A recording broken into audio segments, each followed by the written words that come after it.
And the materials are well done. It's a Fantasy Flight game. The box was a little bit less than desired. It created just a crevice to stick your cards in the middle. I'm sure as you start to gather cards, you spend a lot of time sorting and looking through cards. With an expansion is going to come with a new set of quests. The quests were kind of interesting. They had 3 little icons, and you had to match up all the creatures that fit those icons. I'm kind of curious to see how that works out in the future for them. Are you going to go back through all the cards you ever own and match those icons? Are there going to be more expansions of the same kind of icon? So you might have a giant spider deck instead of just the ones that you initially got with the core game. Really excited or interested to see how that plays out. The materials in the game are wonderful. I mean, the cards are just stunningly beautiful. And as a fan of Lord of the Rings, I highly recommend purchasing the game simply based on the fact that it really complements most of the elements of the movies and the books. The tokens and miscellaneous things are well made. These are so beautiful. I almost thought it could have been a button on a coat. And the other pieces, the damage tokens are kind of cool, the wound tokens, and there's quest tokens you can see. Also, there's only a few complaints. If the hero card never gets shuffled into the deck, why do they share the same background that all the rest of the cards that do get shuffled? I would like to have seen the portrait on the front also on the back, so it would have been easier to find instead of getting mixed in. 27 pages long, and they do a pretty good job of describing most of the rules. Here's an example of all the spheres of influence. There's a purple, this symbol is leadership, the book represents lore, the star or the snowflake represents spiritual, and then finally the dagger hilt is tactics. Example of 3 different heroes. Now the heroes are separated by the different symbols, and these symbols allow you to play cards that match in color and match the symbol here. And now there's allies, events, and attachments. Some attachments are restricted to only be attached to heroes, and some attachments you can attach to different allies. Example, this one is an Orc Slayer and Longbeard, and is after Longbeard Orc Slayer enters play, deal 1 damage to each Orc enemy in play, which is an effective attack if you're doing a lot of Orcs, or there's a scenario where you have a lot of Orcs. He's probably awesome. The last thing, you only get 1 of each hero card, and the last thing you would like is your hero to have a little water damage or your face rubbed off and ruin the whole element of that game. Of course, I'm sure Fantasy Flight won't mind if you go out and purchase the set. The sleeve is worth the money that you invest in it. The basic game. You can see our encounter decks, our quest cards, which are basically the board of the game.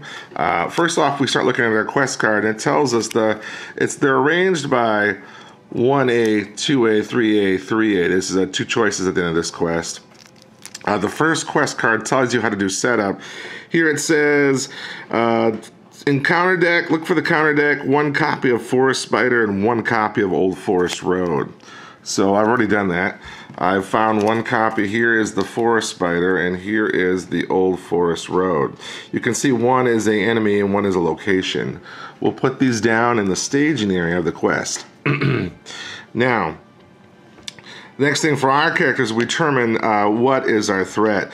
At the beginning of the game, you have a threat meter, and you look at the basic numbers, 11, 9, which is 20, 12, which is 32, and we put that number, 32, on our meter. Whenever this number gets up to 50, then the game is over and you've lost. So you want to actually keep it low. So right now it's at 32.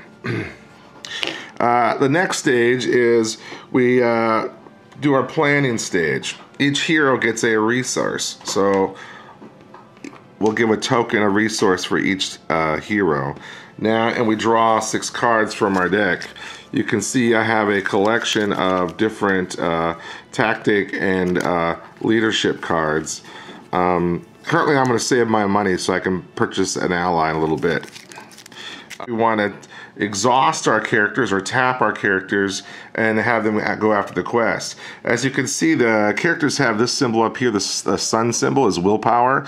It's 2, 3, 4, 5.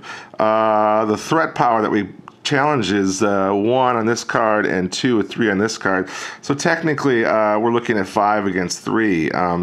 If this card is more than 2, then we're gonna take some threat to our threat meter. To be safe, I'm gonna tap all 3 of my characters. 2, 3, 4, 5. And then we go ahead and draw. Unfortunately, it's another location. And as you can see, this location has another threat of 3. We'll put that down there. I lose out by 1, so that means I have to raise my threat meter by 1. This round is travel round. We can choose to go into one location. Now, once we travel to this location, it takes away the threat, but then we have, this becomes a buffer against the quest tokens that we have to accomplish this quest. This quest takes 8, so this now becomes a buffer in front of that. Now we worry about encounter phase. We can choose to encounter, there's only one creature, so that creature will encounter us. Rules to begin with is you could give an extra card to your creature, and that's a shadow card. Now if you flip it over and it doesn't have that symbol right here, then it just goes to the discard pile. But some cards, as you can see, have a shadow effect. And here it says defending player must choose and discard 1 attachment it controls. Well, if that was the shadow effect for this creature, then as you can see, I have no attachment, so it doesn't really affect me. Here's an example of a shadow effect. Peering black cat while you're filming review. Spider actually comes to us. If we have no blockers, as all my heroes are exhausted, then that means that one of them takes the full damage of the spider, which is 2. So I'm gonna have Gimli take that damage because he deals out more damage when he's injured. Once the creature's engaged, it stays towards the player that's actually engaged it. In this case, it's my side. And then after combat, we simply refresh everything, and then we start over with a new round. Lord of the Rings has a great potential. I'm really excited about its potential. I'm excited about its game. I think it's a must-have for a person who loves collectible cards. It seems like it's a cheaper option than Magic because you're not going to buy as many cards, and they're really constricted to pre-built sets. I think as the game expands, it's going to be more interesting, and there's more complexity, and it's just going to become more complicated and more fun.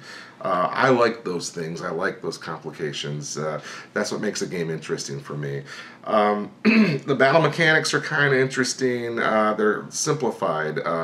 You're matching 2 numbers, and if one's bigger, then you take damage.